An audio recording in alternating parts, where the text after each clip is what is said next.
안녕하세요.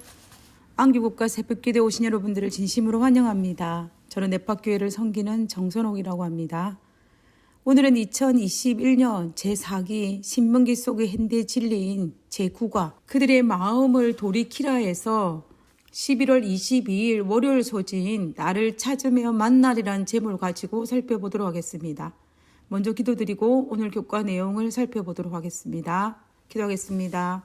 하늘에 계신 저희들의 아버지, 우리가 하나님의 은혜가 우리를 베푸신 하나님의 그 인내와 사랑이 얼마나 큰지 날마다 새롭게 경험되어질 수 있도록 아버지여 우리를 축복하여 주옵소서. 하나님, 우리가 영적으로 민감하고 영적으로 예민하여서 하나님의 은혜와 하나님의 축복을 날마다 세어보며 하나님의 자녀의 축복을 누릴 수 있는 저희들 될 수 있도록 도와주시옵소서. 하나님, 오늘 이 시간에도 하나님께서 우리에게 어떤 사랑을 베풀고 계시는지, 어떤 호소를 하고 계시는지 깨달아 알 수 있는 저희들 되게 하여 주옵기를 거룩하신 예수님 이름으로 기도드렸습니다. 아멘. 예, 감사합니다. 우리는 일요일 소지에서 하나님께서는 우리에게 주어진 선택의 자유를 절대로 강요하지 않으시고 전적으로 우리에게 맡겨주셨다는 사실을 알았습니다. 그리고 오늘 월요일 소지에서는 하나님께서는 예지력을 가지고 계시는데 그 예지력은 우리의 유익을 위하여 어떤 호소를 하고 계시는지를 한번 살펴보도록 하겠습니다. 하나님은 우리 미래의 삶을 정하셨을까요? 아니면 단지 예지력을 가지고 아시는 것뿐일까요? 어떤 사람들은 이 부분에 관하여서 매우 혼란스러워하는 것을 볼 수가 있습니다.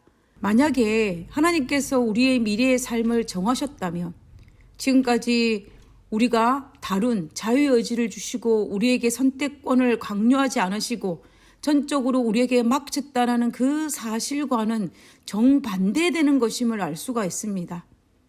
그러나 단지 아신다고 한다면 우리가 어제 다룬 이 미아테 사상인 우리의 미래를 아시기 때문에 올바른 선택을 하기 위해서 돌아오라고 간절한 소망을 가지고 호소하시는 말씀과 일치되는 것을 볼 수가 있습니다.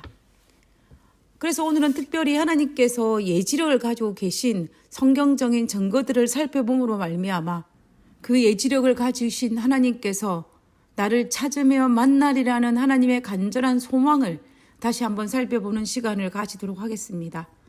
신명기 4장의 전반부에 보면 하나님의 율례와 율법을 지키라고 명령하셨고 우상을 만들지 말고 경배하지 말라고 명령하셨습니다.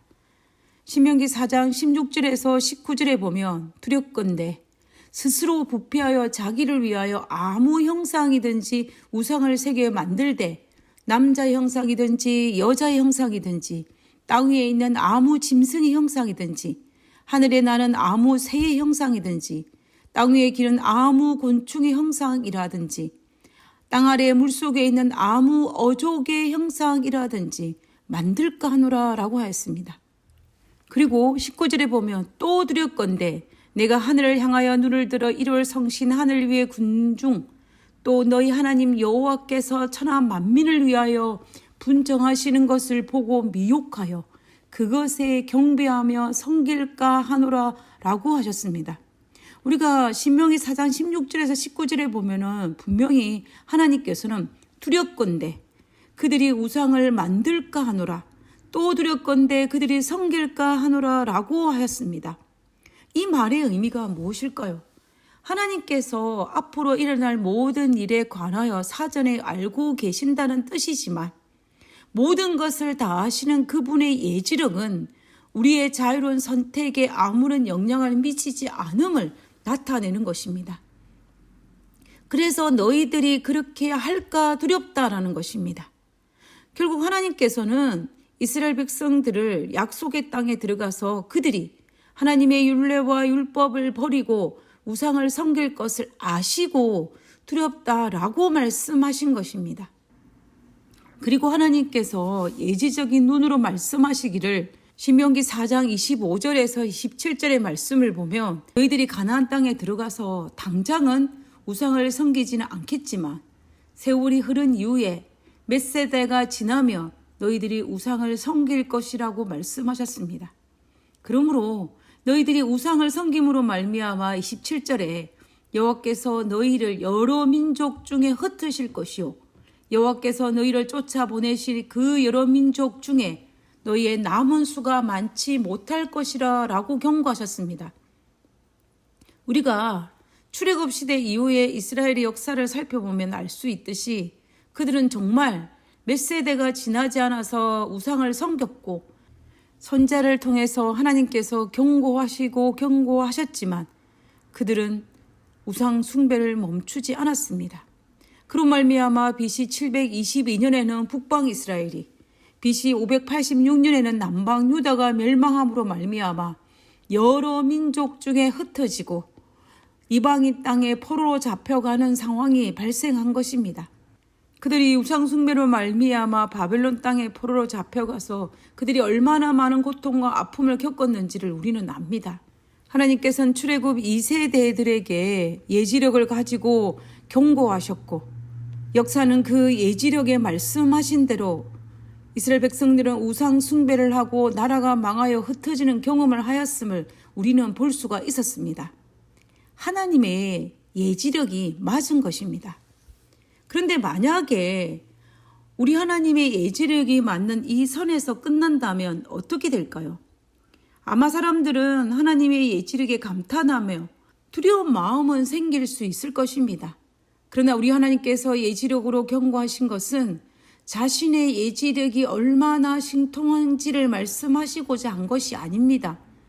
그분이 자신의 예지력을 가지고 말씀하신 의도는 있습니다. 그 의도는 분명한 바로 이것입니다. 신명기 4장 29절에 그러나 내가 거기가 어디입니까? 하나님의 율례와 율법을 버리고 우상 숭배하로 말미암아 흩어진 그 자리, 고통당하는 그 자리, 바벨론 땅에서 포로로 잡혀가 있는 그 자리에서 내 하나님 여호와를 구하게 되리니 만일 마음을 다하고 성품을 다하여 그를 구하면 만나리라 라고 하셨습니다. 그러므로 하나님께서 이 예지력을 가지고 말씀하신 이유는 바로 이 부분입니다. 비록 너희들이 반역하여 고난을 당하나 만약 그곳에서 회개하여 마음을 다하고 성품을 다하여 여호와를 찾고 찾으면 나 여호와가 다시 너희를 만나게 될 것이라고 이야기하는 것입니다. 우린 여기에서도 발견할 수 있는 것이 플랜 A는 비록 실패했지만 그럴지라도 너희가 다시 회개하여 여호와를 찾고 찾으며 다시 하나님의 백성으로 하나님의 나라로 회복시켜 주실 것이라는 플랜 B를 설명하고 계시는 것입니다. 만약에 하나님께서 예지력으로 그들의 선택을 강요할 수가 있다면 플랜 A는 실패할 일도 없고 플랜 B를 만드실 필요도 없습니다. 왜냐하면 하나님께서 강하시고 능하신 힘으로 충분히 그들을 컨트롤할 수 있기 때문입니다. 그러나 하나님께서는 아시나 강요하지 않으시기 때문에 하나님께서는 우리에게 호소하고 계시는 것입니다. 너희들이 만약에 하나님의 호소를 듣고 여호와를 찾고 찾으면 하나님께서는 다시 그들을 만나 주실 뿐만 아니라 그들에게 축복을 베푸시겠다라고 말씀하셨습니다. 그 축복을 신명기 4장 30절에서 31절에 이렇게 설명하고 있습니다. 이 모든 일이 내게 임하여 환난을 당하다가 끝날에 내가 내 하나님 여호와께로 돌아와서 그의 말씀을 청종하리니 내 하나님 여호와는 자비하신 하나님이시라. 그가 너를 버리지 아니하시며 너를 멸하지도 아니하시며 내 조상에게 명세하신 언약을 잊지 아니하시리라 라고 하였습니다. 결국 하나님께서는 다시 회복시켜 주셔서 그들을 받아주시고 조상들과 맺은 언약을 다시 이루어 주실 것이라고 약속하고 있는 것입니다. 플랜 A가 성공하기 위해서는 가나안 땅에 가서 주님의 명령대로 우상을 숭배하지 않아야 할 것이고 플랜 B가 성공하기 위해서는 진심으로 회개하고 여호와를 찾고 찾아야 되는 것입니다. 우리는 여기에서 플랜 A가 실패하면 그 축복을 계속 주시기 위해서 하나님께서 플랜 B를 계획하셨다라는 것을 알 수가 있습니다. 왜냐하면 하나님께서는 우리에게 그 축복을 주시고자 하기 때문입니다. 그런데 성경을 읽어보면 하나님께서 이스라엘 백성에 주시고자 하는 그 축복을 주시기 위해서 플랜 B만 있었던 것은 아닙니다. 하나님은 플랜 B가 만약에 이루어지지 못했을 때 플랜 C를 주셨고, 플랜 C가 이루어지지 못했을 때는 그것을 대체할 수 있는 플랜 D, 플랜 E, 플랜 F 뿐만 아니라 많은 플랜들을 주신 것을 우리는 성경을 읽으면서 깨달을 수가 있습니다. 은혜의 플랜입니다.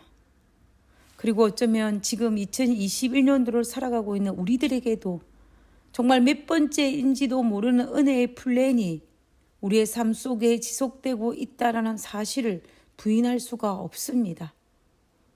하나님의 은혜가 아니고서는 결코 설명할 수 없는 부분입니다.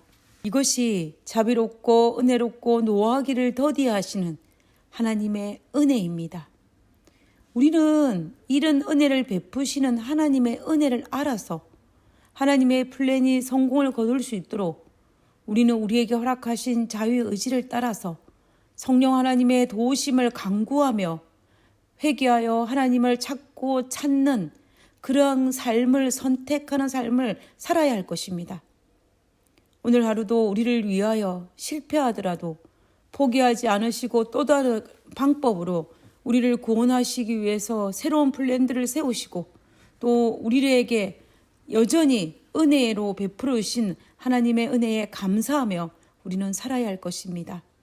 감사의 계절에, 감사의 주간에 특별히 하나님께서 우리에게 베푸신 은혜를 세어보며 감사하는 한 주일이 되었으면 하는 마음 간절합니다. 오늘 하루도 하나님의 은혜에 감사하는 하루 되시기를 간절히 바라면서 오늘 교과를 마치도록 하겠습니다. 기도하고 마치겠습니다. 우리의 연약함을 아시는 하나님께서 비록 우리가 죄에 빠질지라도 다시 회복될 수 있는 길을 준비해 주셨음에 감사를 드립니다. 실패의 자리에서 좌절하는 것이 아니라 진심으로 회개하고 하나님께 돌아오게 도와주시옵소서. 하늘 계신 저희들의 아버지, 우리를 포기하지 않으시고 우리가 넘어진 그 자리에서 다시 일어나서 새로운 하나님의 계획 속에 들어가게 하신 하나님의 은혜로 인하여 감사를 드립니다. 아버지여, 우리가 하나님께서 베푸신 그 이 놀라운 정말 이 계획을 우리가 깨달아서 하나님 앞에 부복하고 우리를 위해서 끊임없이 반복하여 우리 제공하신 그 놀라운 축복들을 우리가 누릴 수 있도록 주여 도와주시옵고, 넘어진 그 자리에서 다시 일어나 다시 시작할 수 있는 그러한 저희들 될 수 있도록 주여 도와주시옵소서. 우리의 삶이 비록 모나고 어리석고 하나님 앞에 부족할지라도 성령 하나님의 은혜를 통하여서 다시 일어나 여호와를 찾고 찾으며 여호와를 만날 수 있는 귀한 특권 누릴 수 있게 하시옵기를 거룩하신 예수님 이름으로 기도드렸습니다. 아멘.